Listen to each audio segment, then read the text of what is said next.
of the life that is and of that which is to come. This is a faithful saying and worthy of all acceptance. For to this end we both labor and suffer reproach, because we trust in the living God, who is the Savior of all men, especially who believe. The interesting thing to me is these three books, First Timothy, Second Timothy, and Titus, are written. They are, again, we've talked about this, but these are the pastoral letters. These are written to as to pastors, but it's specifically here to Timothy, which is pastoring as kind of a lead pastor in an area called Ephesus, but it's really an area instead of a city. So there were different churches around, different church families, and different places that they would come and worship. But there were functions within those churches. We've studied a little bit about this. So in the past few weeks, and you've heard me preach, you've you've lived a life, you've been in a church before. So and being able to go back and look through this, if Paul is, what's one thing that stands out to you that Paul is telling the pastors? Because he's not just talking to Timothy, or this wouldn't be in the Bible. It's not just, it was specifically to Timothy, but it was for us to be able to use. So it's to pastors. So what's one thing maybe tonight that stands out that you said, I've never seen that before, or that's interesting to me, that and not really, it doesn't have to be what I just read. Maybe before, maybe it was the qualifications of pastors and teachers, maybe it's the qualifications of deacons, maybe it was about different things, but those are some of the things. So does anything stand out in your mind that maybe you didn't know?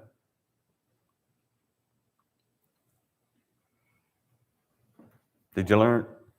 For a wife standing to be a deacon, that I never knew that. A what now? Where your wife, Yeah. standing with your wife. Yeah, the same way, right? Yeah. Anything else?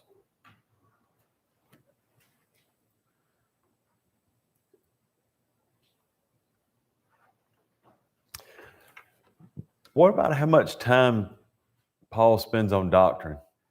It's like, it's not just, hey, here's the doctrine, you preach this, but it's kind of sprinkled in everywhere in chapter 1 and chapter 2 and chapter 3 and chapter 4 again.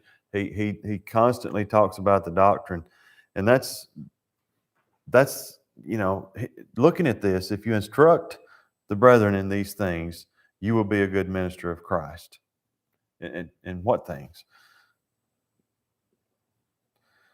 Nourished in the words of faith and of the good doctrine, which you have carefully followed. So do you think it's important that a pastor teaches doctrine?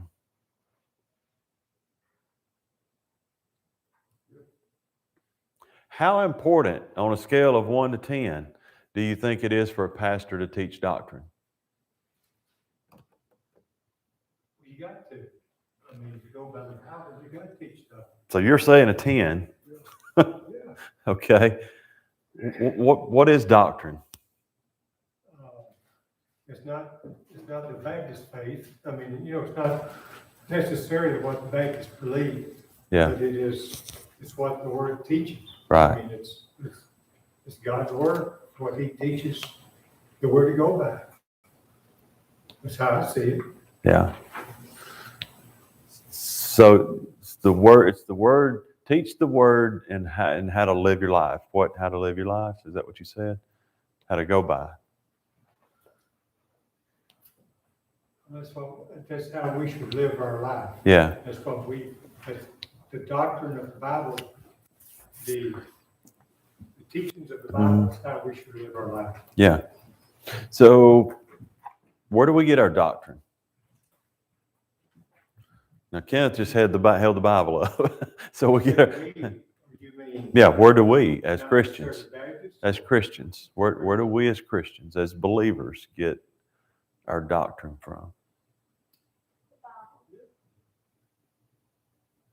And from you. Anybody? From you or whoever teaches, whoever. Okay, says important. okay. Yeah. What'd you say, Kenny? Or Craig? Who was that? Okay. From the scriptures that's in here, that's what this thing is for, about teaching us how to be. Whatever, if the teacher's not teaching the Bible, the deacon should take him back to talk to him. The tape, what's that again? If the pastor is Uh-huh. not teaching the Bible, the truth, Yeah.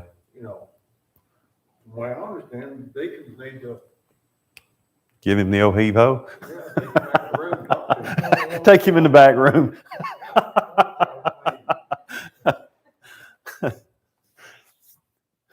That's good. That's not the way, It- that's the way I read it. yeah, I mean, I mean, right. not in that word, but I wouldn't disagree with that at all. So we got the Bible. So what books out of the Bible do we use to build our doctrine? Have you ever thought about that? All of them? Okay, so let's break this down. Should we get our doctrine from the Old Testament?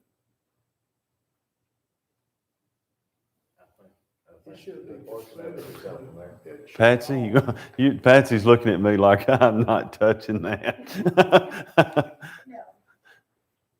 Should we use the Old Testament to build our doctrine as a church? They work together, so. They don't contradict, so. They don't contradict.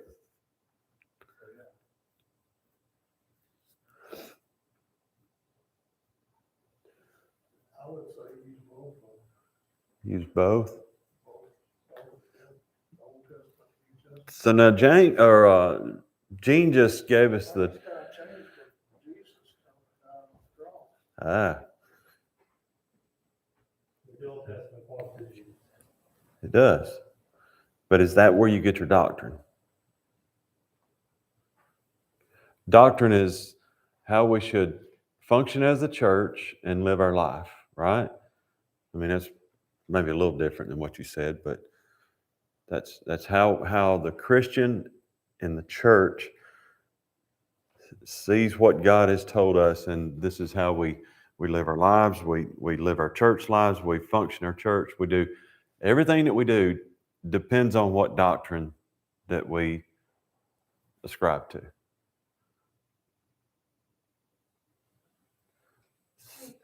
I don't think we should discount any part of the Bible in establishing our doctrine, but Paul's letters were to the church, and they addressed doctrine-specific things. So I'm going to say that much of our doctrine is derived from the Paul's epistles. So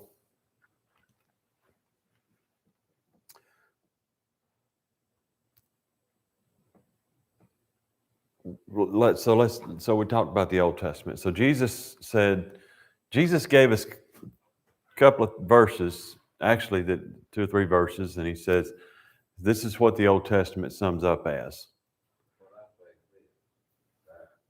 Yeah, I see where you're getting to, but there's a lot in the Old Testament. It is. That he doesn't have to contradict. Listen, I'm not saying that, y'all know me, I'm not saying that we don't listen to, because I tie Old Testament into New Testament almost in every sermon. But do we live by the doctrine of the Old Testament as a church? We don't live by the laws. We don't live by the laws because it's different now, right? But we live by the advice that's given in there. I mean, the whole book of Proverbs is full of advice. Sure, we don't discredit that, but what about the part where if somebody's caught in adultery, we stone them to death? Well, what makes the difference? You see what I'm saying? We're supposed to forgive now,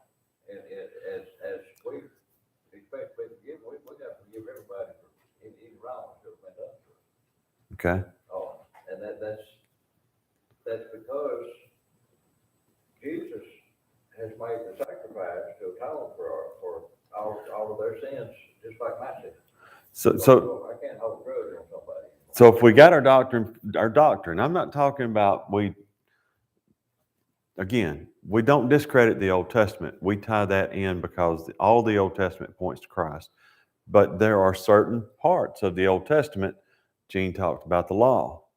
That's their that if you sit down and you talk to a first century Jewish leader, religious leader, he would say, my doctrine is what? The law. The law. So Christ came and he changed the doctrine. He changed everything, right?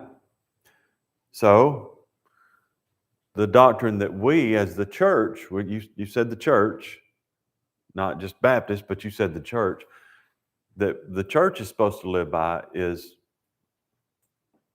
now we're going to probably look into the into the New Testament to find our doctrine.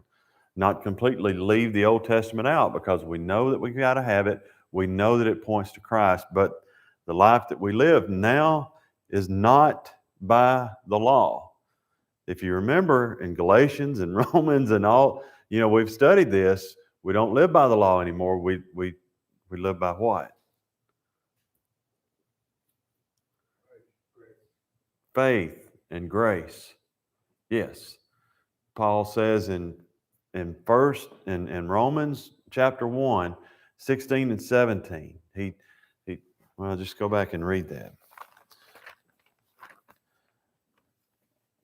For I am not ashamed of the gospel of Christ. It is the power of God to salvation for everyone who believes, for the Jew first and also for the Greek.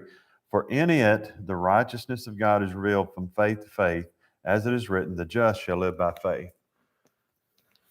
So that is, if there was ever a book that you could say, this is a very good book to be able to base my doctrine on, Romans would be a good one for the church. Because like Gina said, these letters that Paul wrote was specifically to the church.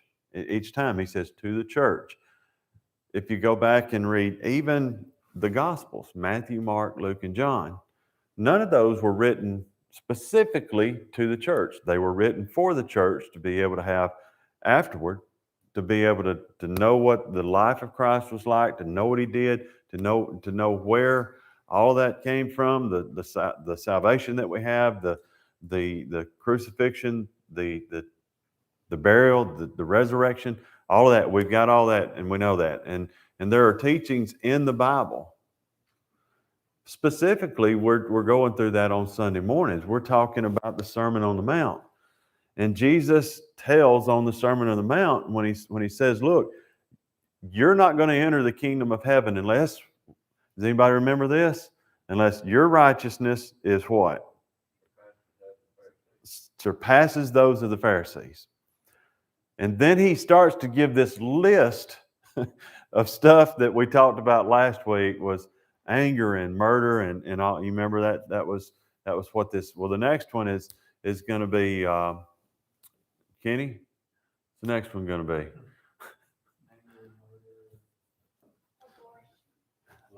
adultery and divorce. So that's what we're going to be looking at this Sunday, because that's the next one. But Jesus gives these things, and he says the Old Testament says this, but I say, and when he talked about anger and he talked about murder, he said, if you even think about being angry against your brother to the point of murder or something like that, he says that's even in your heart, that's just as bad. So you see, Jesus is raising the bar of what he says righteousness is. So there's a major change. And what's interesting to me is when Jesus is on the earth in the 4 Gospels that we read and part of Acts, Jesus is changing the landscape. And in this Sermon on the Mount is when he changes the landscape. He changes it all the way through. But the Sermon on the Mount, why it's interesting to me is that this is where he comes out publicly and he says, this is where you were, this is where we're going. That's why this is important, this Sermon on the Mount. But my point is, when we start to see how Jesus started this change, and he said how it's all going to take place, you're going to live a different life. It's not a life by the law that you had before. It's going to be a new law. It's going to be a new way of life moving forward from this point on. Because he's saying, I'm requiring a higher level of commitment. Does that make sense? Because he said your righteousness is going to have to exceed the righteousness of the Pharisees. Y'all looking at me like, have I lost anybody? Well, we ain't got a right answer yet, so I'm wondering now, righteousness, and I'll go back to the Old Testament for a minute. The righteousness for Abraham was attributed to his faith. His faith was attributed to him as righteousness. That's our baseline. What kind of righteousness we get by mercy, but we get it through our faith. It always was faith. You see how the Old Testament works with the New Testament.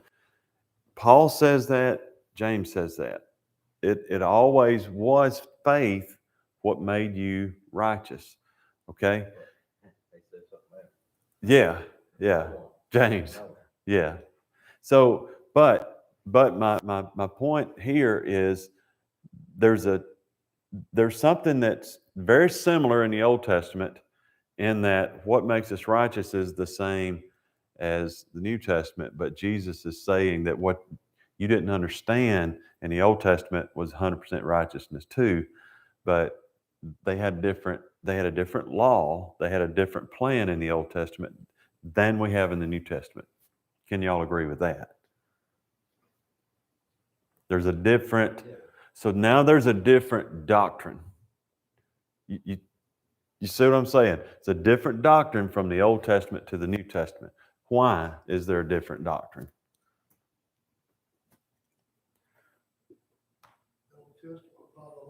Jesus Christ came and changed everything. Because there was a change in how we attained the righteousness, right? Right. Okay. So with that said, we get our doctrine now from where? We get it from the New Testament. Oh, that's hard. All right, so let's dig a little deeper. So we got it in the New Testament now. Where from the New Testament do we get it? So do we get it in the Gospels? Let's take the Gospels first. What are the Gospels? That's right. The story of what? The story of Jesus. Jesus came, he's buried, and he rose again, right? And there's a whole lot that went with it. And there was a lot of good stuff. Huh? And he said a lot of things, and he did a lot of things. And all those things are recorded, all that stuff that he said. But what's different about 1 Timothy versus the Gospels? Paul's giving Timothy advice on how to handle the church. Okay. What else? Did Jesus give advice on how to handle things within the church? Not necessarily within the church, but he gave a lot of advice on how to handle things. On how to live life, didn't he? But we're talking specifically about doctrine in the church, which is not necessarily not going to line up with what Jesus says, because it is. But Paul specifically says this is how you handle things within the church. So, going back and looking at that, we get our doctrine. Do we get our doctrine from the Gospels? Not right. No, she's with me. Nobody else is answering except Kylie. Come on. All right, so not specifically, because that's what I'm talking about, is specifics. Specifically, the doctrine of the church is what I'm talking about. So when we look at the Gospels, we get would you agree that they're historical books? Well, they tell the birth, death, burial, and resurrection of Jesus, so they are historical. From that point, Okay, they're historical. Do they teach us how to live our life? Are there things in those gospels that teach us how to live our life? you take the Sermon All on the the Mount. parables. Yeah. So they teach us how to live. They teach us how to live. They're historical. They teach us how to live. Do they answer anything about the Old Testament? Well, Most likely. Christ fulfilled the law. Christ fulfilled the We'll law. talk about that in the last week or two. I mean, so yeah. And Didn't Christ say, I came not to destroy the law, but to fulfill the law? Mhm. So, So the Gospels are the hinge point of time of a believer, whether it's an Old Testament believer or whether it's a New Testament believer. The Gospels are the hinge point between that. But our problem in being able to fully, specifically, like Kylie said, specifically get our doctrine from the Gospels would not be accurate specifically. Now, y'all don't check me out yet. Specifically from the Gospels, because the church is actually not talked about in the Gospels. But what we can do is we can get our gospel, or we can get our doctrine from the letters from Paul, from John, and from Peter, and from Jude. Who am I leaving out? James. How do you leave James out? So we can pull our doctrine from those letters, but what I will tell you that those letters, every doctrinal statement that's made in those letters from those church leaders will always point back to the Gospels.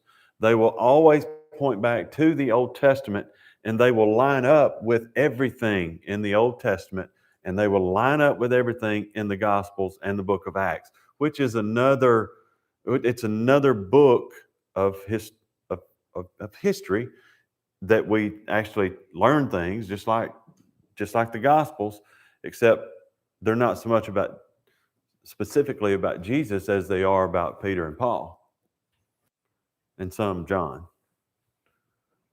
So can we get our doctrine from the book of Acts? The book, it's not necessarily a list of criteria, but when you're reading through these books, I mean, if you understand what's in there, you get a sense of how you should do that. You get a sense of how you ought to be.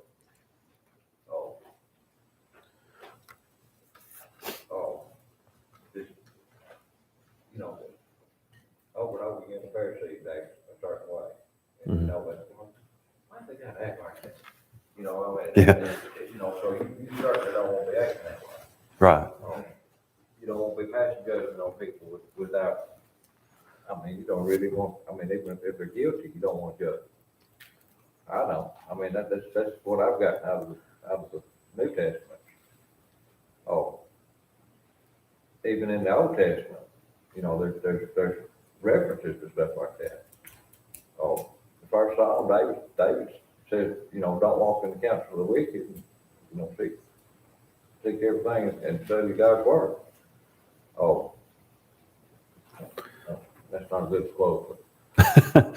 But so and looking at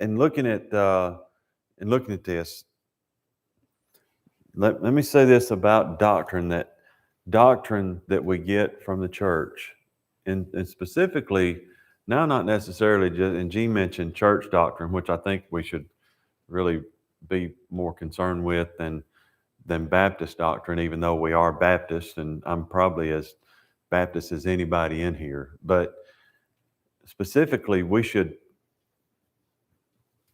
find out what the doctrine of the church is.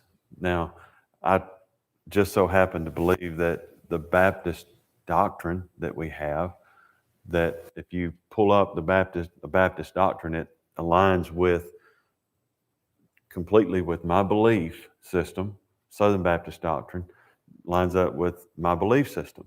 If you go in and you study the doctrinal statements of Southern Baptist doctrinal statements, 99% of those, maybe even more, are going to come out of the letters of Paul's of those church leaders.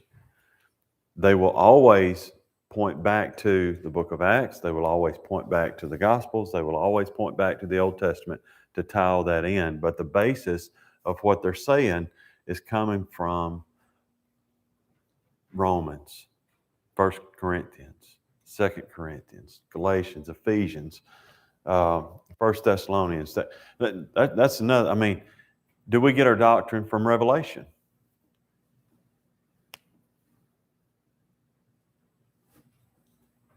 Answer that one. That was a good one. Do we get any of our doctrine from Revelation? Maybe the first part where he's addressing the churches. You know, He talks about the churches. Philadelphia. And, I don't know. I never thought about that. Yeah, specific doctrinal statements. I don't know if there's that much in those letters. There's not, but so again, should we discredit Revelation? We don't discredit it because everything, even in a doctrinal book that Paul, or two doctrinal books that Paul gives us, 1 Thessalonians and 2 Thessalonians, point to Revelation because they talk about the end times. They talk about the rapture in particular. So that's where I'm going. So when we look at these books that Paul wrote, we're looking at doctrinal, where we get our doctrine, where Southern Baptists get their doctrine, where most of the church gets their doctrine. Now I'll say this: there are some denominations. And why am I going through this? Because I think it's important for us to be able to know that there are some denominations that do not get any of their doctrine from the letters of Paul, James, John, Peter. They don't get any of their doctrinal statements from there. They only get their doctrinal statements and their doctrinal beliefs from the Gospels. Some denominations. They don't build anything past that as far as doctrine. Now, I'm not going to go through a list of stuff, of denominations, and I'm not even saying that they're not Christians. I'm just saying they have a different doctrine. They have a different belief system. There are some that adhere strictly to Paul's writings. There are some that adhere strictly, well, I don't know any that just use Peter's, but John and, but there are some that just Paul, and I think that's wrong because I think all of these books that we have that are written to the church should be used for doctrine for our church, for the Baptist church, for the church itself. Now, so when I didn't mean to spend so much time on that, but I want us to be able to see when Paul is telling Timothy, if you instruct the brethren in these things, you will be a good minister of Christ, nourished in the words of faith and of the good doctrine which you have carefully followed. But reject profane and old wives' fables, and exercise yourself toward godliness, for bodily exercise profits little, but godliness is profitable for all things, having and of that which is to come. This is a faithful saying and worthy of all acceptance. For to this end, the living God, who is the Savior of all men, especially of those who believe, these things teach, or these things command and teach. Okay? again in verse 12, he says, let no one despise your youth. So Timothy was a young man. He was very young to be a pastor, but be an example to the believers in word, in conduct, in love, in spirit, to exhortation, to what? Doctrine. Do not neglect the gift that is in you, which was given to you by prophecy. And that really is a better reading there of not with the laying on of hands. It's not of the eldership. You've seen I don't know if you've ever been to an ordination, or if you've ever a deacon ordination or a pastor's ordination, but they come down and they lay hands. The preachers, they'll come down, they'll lay hands on you, and they'll pray over you. Well, they're not transferring some kind of power. It's a tradition, but it is one of the. It means something. It means that me as a pastor, and I'm putting my faith in Ricky. I'm going to continue to pray for Ricky or whoever it is. So with that said, and looking back at this is that's what they're saying is that the eldership or the other pastors in the area laid hands on you and pray for you and meditate on these things. Give yourself entirely to them, that you progress, or that your progress may be evident to all. So what he's telling Timothy to meditate on.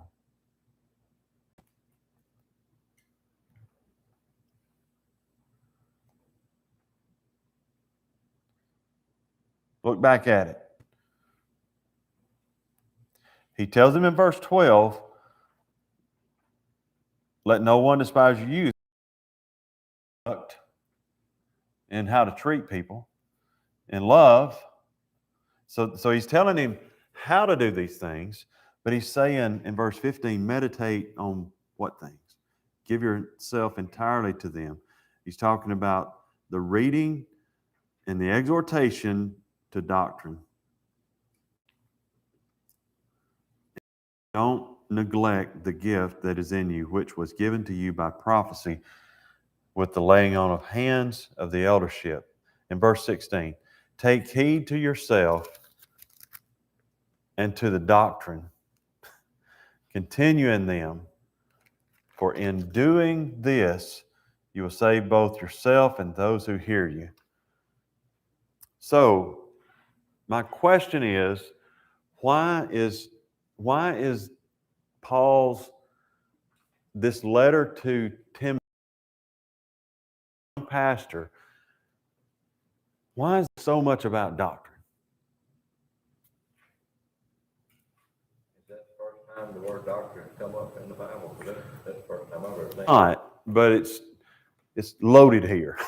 And that's why I wanted to cover it. It's loaded right here in just these few short doctrine. Timothy, as speaker, is going to be setting an example for people he's speaking to. Okay. The doctrine is the only way. Jesus Christ died for our sins. He rose again. He's the only way. The only way to be saved. If you don't teach that, you're teaching false doctrine. Mm-hmm. So he's telling Timothy, that's the way I see it. Back in verse chapter 1, he told him to preach no other doctrine. Mm-hmm. And to me, that's the doctrine of Jesus' death, burial, and resurrection. Absolutely. Absolutely.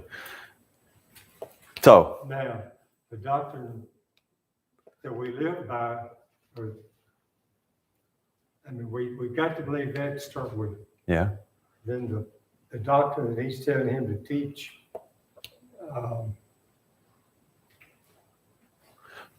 What would be one doctrinal statement of Southern Baptist? Gina? Security. Okay. So eternal security. We'll just pick the easy one, right? So where do we get that? Where do we get that doctrine? Eternal security.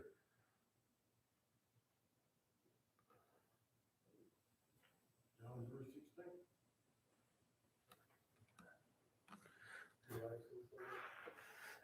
Huh? Galatians somewhere. In Galatians somewhere. Craig got it. I'll tell you what, just Galatians, that's going to cover it. Yeah. So but yeah, I mean, so we get that in Romans because, I mean, my goodness, almost all of chapter 3 and 4 and 5 and 6, 7 and 8 deal with specifically, maybe even not directly, but it doesn't say eternal security, but that's what it's talking about. And then when you get to Galatians, the book of Galatians, which is very similar to Romans, it talks about eternal security again. Now, there are verses in the Bible there are verses in the Gospels that you go from Romans, Galatians, Ephesians, we didn't even mention about Ephesians, that you can point back to John 3:16 because they support that. But when Jesus gave Nicodemus that information in John 3:16, did he mention the church? And did he mention eternal security? Not specifically. I was waiting on Kylie to say not specifically. So again, my point, when we're looking at the doctrines, we find those in Paul's, a lot of Baptist church, Southern Baptists, we get those from Paul, and we get those from John and Peter, James. So all of those they all point forward to Revelation, and they point backward to the Old Testament and to the Gospels and to Acts. Just feel like it's important that we see where we get our doctrine, because let's say we don't have a doctrine. Okay? What churches around don't have a doctrine? Do you know any? Doctrine is a standard of their beliefs, then every church has a doctrine of some sort. Do they? They all believe something. Yeah. Are there any churches around that have multiple beliefs about eternal security? Are there any churches around that have multiple beliefs about the rapture? I'm thinking, are there any doctrinal statement that you want to make? There are churches around that have multiple beliefs. I grew up in a church, or I didn't grow up. Gina grew up in the church, and I chased her down to a church that they were a Free Will Baptist church. But within that church, they had multiple beliefs about everything. Did they not? But even within the Baptist convention, even the scholars that are in the convention, they don't agree on every doctrine. No. I mean, every church I've ever been in, at least a few people believe something a little bit different. What is So y'all are really staying on the specifics. I thank y'all for staying on the specifics. When I move to the non-specific realm, I guess. What is a non-denominational church? The church is not affiliated With any, with. so our doctrines come from denominations, right? I mean, that's where we officially have our doctrines, our doctrinal knowledge and statements. Or for us, it would be Southern Baptist. For Church of Christ, it would be, if you would subscribe to the Church of Christ doctrine and different beliefs. So my point in this is, when you've got a church that either doesn't have doctrinal statements, or they are maybe non-denominational, or they're a particular denomination that draws their doctrinal statements from just the Gospels or just the book of Acts. See, I think we should be very careful not to form our doctrinal statements on historical books. I think all of those, everything. I mean, I'm not saying that we shouldn't use the Gospels and Acts, because that's the heart of the Bible itself. But I'm talking specifically about church doctrine. Church doctrine. So, with that said, when we get to books like 1 Timothy and we start studying about doctrine, we need to be able to zero in on where we find our doctrine. Because if we don't, and if we're uninformed about where we find our doctrine, where we should find our doctrine, is we could go back to the book of Exodus and Deuteronomy and pull up some of the doctrine that they had there, if we're not careful, and say, that's the way we should live our life. That's the way we should form our church, is beatings and stonings. But that's not what we do anymore, because there's now a change. Jesus changed everything. So have you ever thought about why God wanted to be able to use these writers of the New Testament letters? Why did God even want to use them anyway? And put those letters in what we have as the Bible?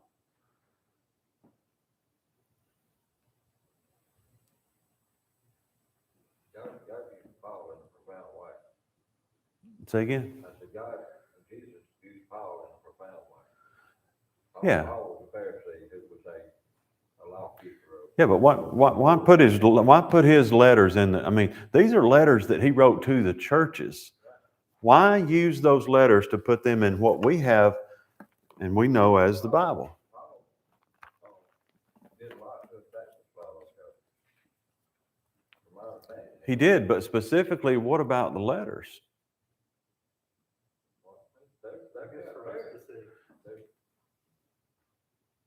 There's a lot in those letters that apply to us. They're written. Not necessarily, it's not just for Timothy, it's not just for the church in Ephesians, it's a message to everybody.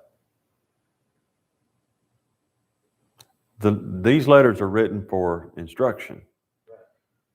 And it's a little different than the letters or than the Gospels that Matthew, Mark, Luke, and John wrote. And then Luke wrote the book of Acts. It's a little different, because those letters, Gene mentioned the death, burial, and resurrection of Jesus. So that is the gospel, isn't it? But we don't find that out till the very end of all 4 of those gospels. But everything points back to that. And then even the disciples at the time, the apostles, they become to be the apostles.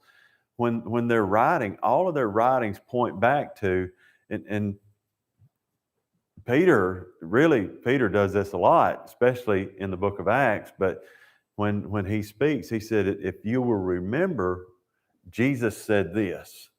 And so everything that these guys say points back to what Jesus said. But the instruction that we get for the church comes from the apostles.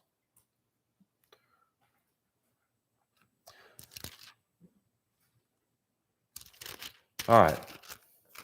Thank you for playing along with that.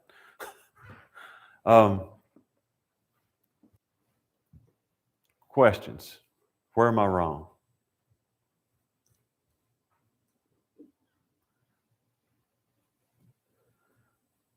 Have you thought about that before? Gene, what you got? No, I haven't. Are you asking where are you wrong? Yeah, well, either way, I mean. I can't prove you're wrong on anything. I don't know. I mean, I'm not gonna say you're wrong. Brother Gene thinks I need to go to the back room back there, Ken. You ready to take a Um, so nobody misunderstands what I'm saying. Specific doctrine is what I'm talking about. All of that doctrine that we have specifically for the church will always point back to the Gospels. It will always point back to the Old Testament, in which you have to have all of that to come together. But specific doctrine is what I'm talking about tonight. My belief is, I think that's what Paul is telling Timothy, is specifically the doctrine of the church. The reason I say that is, if you go back to chapter 3, this is a faithful saying: if a man desires the position of a bishop, he desires a good work. A bishop then must be blameless. And he goes through and he gives all these. He talks about a bishop, and this is also an elder. This is also a pastor. So where was the elder, bishop, pastor mentioned in the Old Testament? We have a pastor now, right? You have a pastor at Crooked Oak Baptist Church. So where was the pastor mentioned in the Old Testament?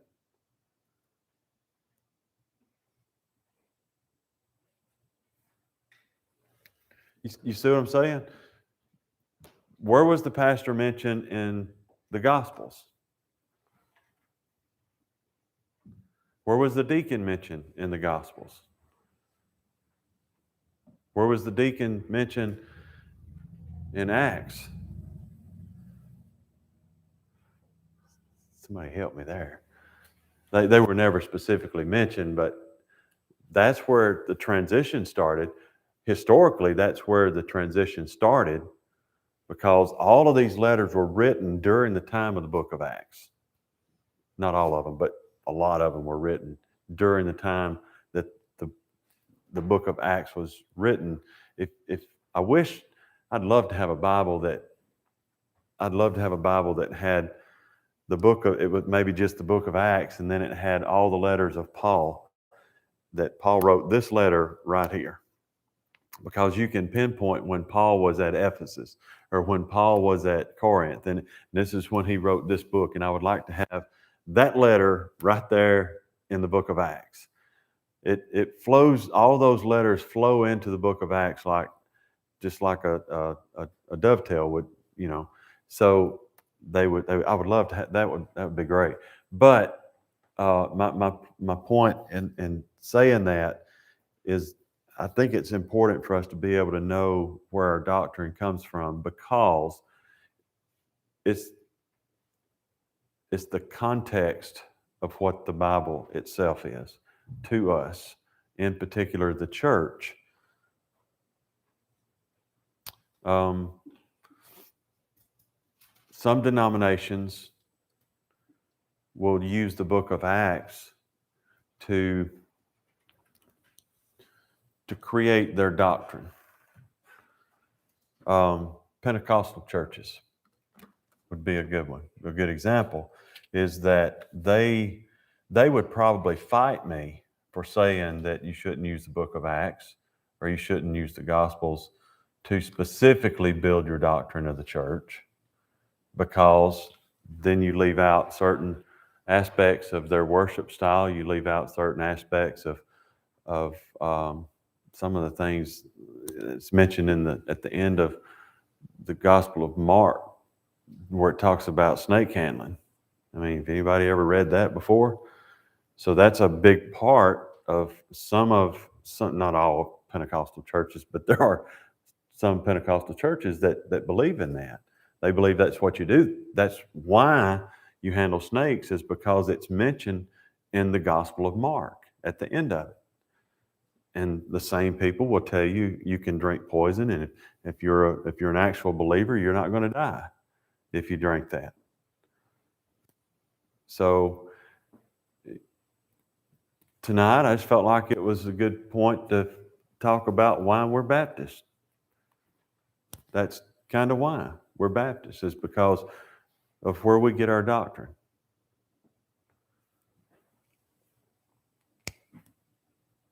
Y'all looking at me like a calf looking at a new gate. I hope I haven't confused anybody. Raise your hand if you're confused. Kylie. She was the only one I thought I had. All right. We'll start with chapter 5 next Wednesday night. We didn't get too far, did we? Oh, sorry. Anybody have a word before we go?